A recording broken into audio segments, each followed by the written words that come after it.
news from nowhere. The more news from nowhere. What can I say?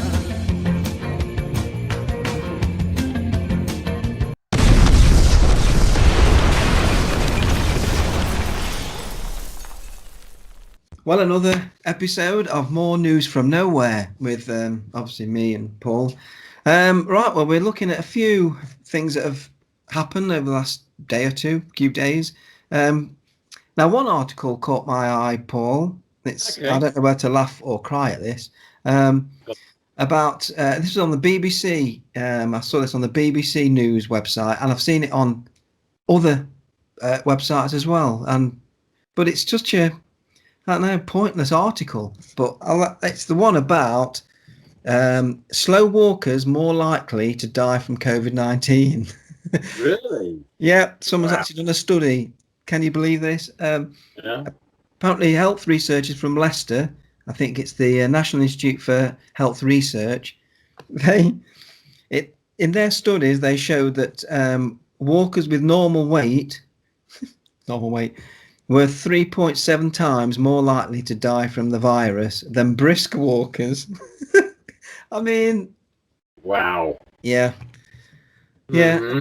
So the study came from a collected data from more than 400,000 middle-aged people, and all these people, they self-reported whatever their findings. They self-reported it, so that's quite vague because they said they admitted that all the people that were in the study had self-reported it, and they just said that so everything is really subjective, and it could cause some bias. So the conclusion of the study is almost obsolete.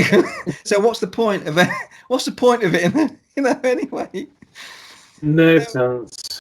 No sense. So it just seems like another piece of fear propaganda to me. That's just Yeah. they're almost like taking the Michael. Like, Yeah. you read that headline, slow walkers more likely to die from COVID-19. It's almost like a joke. It's almost like a Monty Python sketch. It's Yeah. like that, Yeah. and this is not just on BBC. This has been like, reported on all the news channels and loads.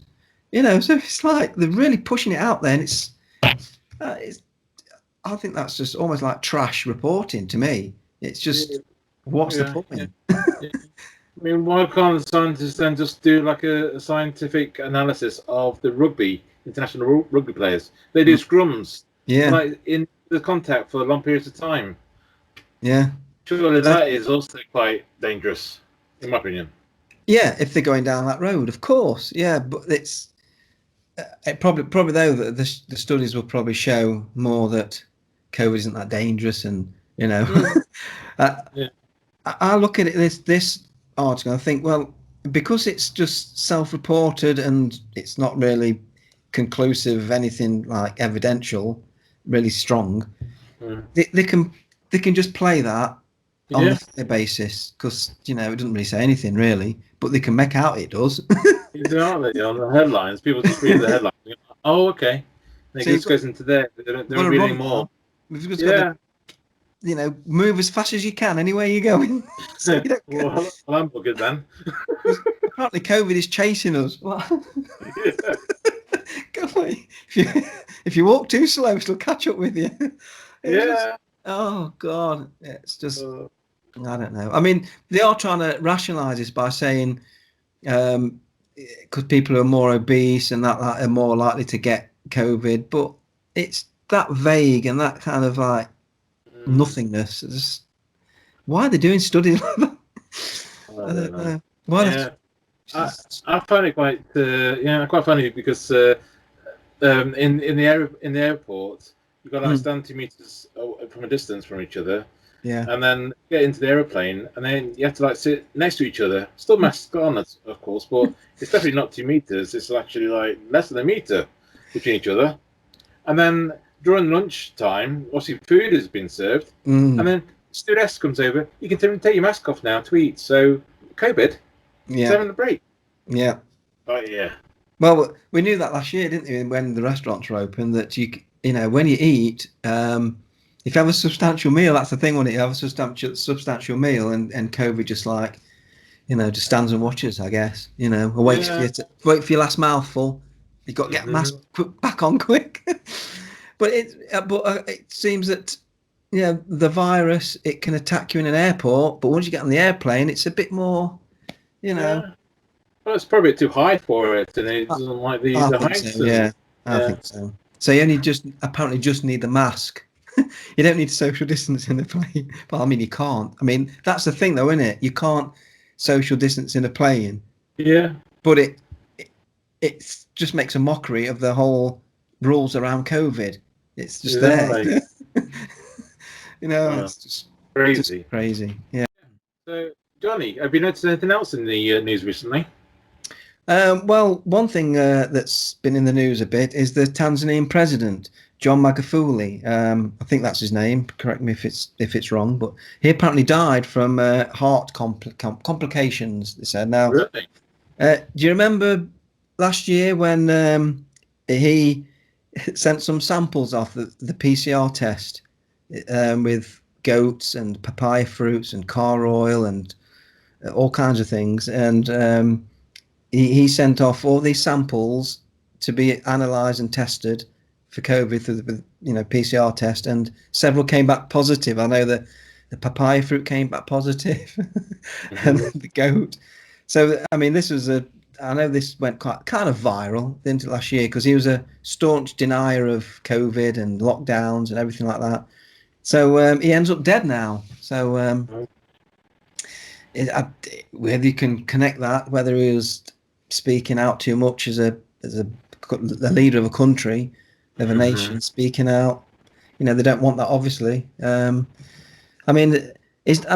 I know he wasn't a saint, and I'm reading stuff about the way that he ruled. He could be a little bit draconian himself. Right. So he wasn't like completely, upfront, but he was a denier of COVID and lockdowns. So that respect, it looks like they didn't want him around. That's what we're only speculating, but we know how these things work, and you've got to ask the question, haven't you? It's a bit, Yeah. And so who the next one will be? You might be the person that does go along with the narrative. Well, they've got him already. This woman, I can't remember her name, but it's a female one. They've got him straight away, pretty much. Sure. Wow. So we'll probably give more insight to that probably in the next one. We'll look into her background, but see what her credentials are and whether she's more of a player to the agenda than we'll see. Yeah. Than Mr. Magufuli. I'm trying to say his name right. He's got John right anyway, so that's good. So so there's that news. I mean, what do you think, Paul? Do you think there could be something in there that's they wanted to get rid of him somehow? I mean, whether he's actually died or they've shipped him off. I mean, we say that about Jeffrey Epstein and everything. It's not. I don't think it's quite on that level, but I think it seems a bit coincidental. I think a little bit. Yeah. And obviously there was some interesting documentary, not documentary, but I think it's like a news article where the CIA was actually in court, and they was analysing a gun that could actually make heart attacks. Also, I had to find one time. They wanted me to find out if there was such a thing as a poison that was undetectable, especially one that seemed to mimic a heart attack, that would kill someone, but it would appear that they had a heart attack. I did find such a thing. Does this pistol fire the dart? Yes, it does, Mr. Chairman, and a special one was developed which potentially would be able to enter the target without perception.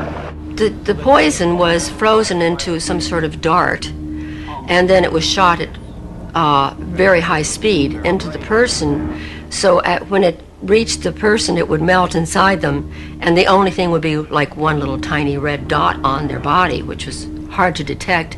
There wouldn't be a needle left or anything like that in the person. But also the toxin itself would not appear in the autopsy? Yes, so that there was no way of perceiving that the target was hit. It was actually used as a weapon to, give people heart attacks, but obviously not being recognised, as an actual weapon because people didn't know about it. But yeah, there are secret weapons out there that can make heart attacks happen. Yeah. Well, I mean, we can't, not think that there's some link with that. I mean, is it a long But shot? I don't know. Don't know. I mean, this you know, is, we just know that, anyone who speaks out against what the narrative is, especially a global one like coronavirus, if any, a leader of a country, he's going to be targeted. There's no two ways about that. He's going to be targeted. yeah, So, was he targeted to that amount that it led to him losing his life, or some other scenario may have happened and they're just reporting it as losing his life? We don't know, but you know, I think you yeah, have to. Them questions have to be raised, don't they? Whether whether he was definitely. palmed off somewhere or just taken out the picture. Who knows? Who knows? But anyway, for a bit of a light comedy, have you seen Joe Biden going up the stairs to the Yes. Air Force One? Yeah, he fell down a few Not times, didn't one, he? Yeah, not two, three 3 times. times. Yeah. Poor guy. Oh, and if you want a bit of comedy, let's show the clip.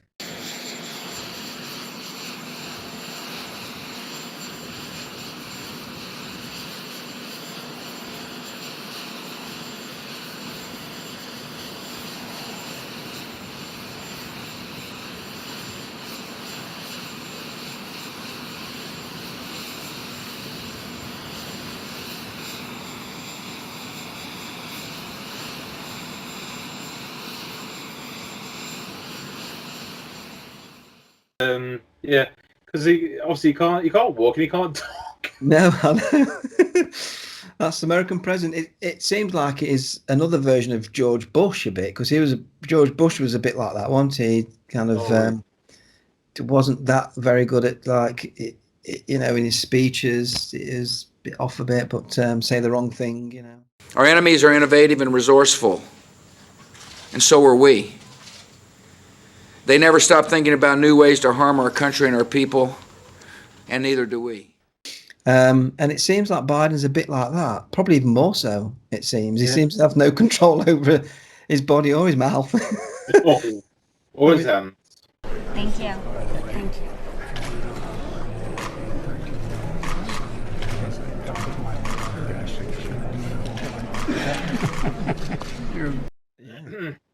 Yeah.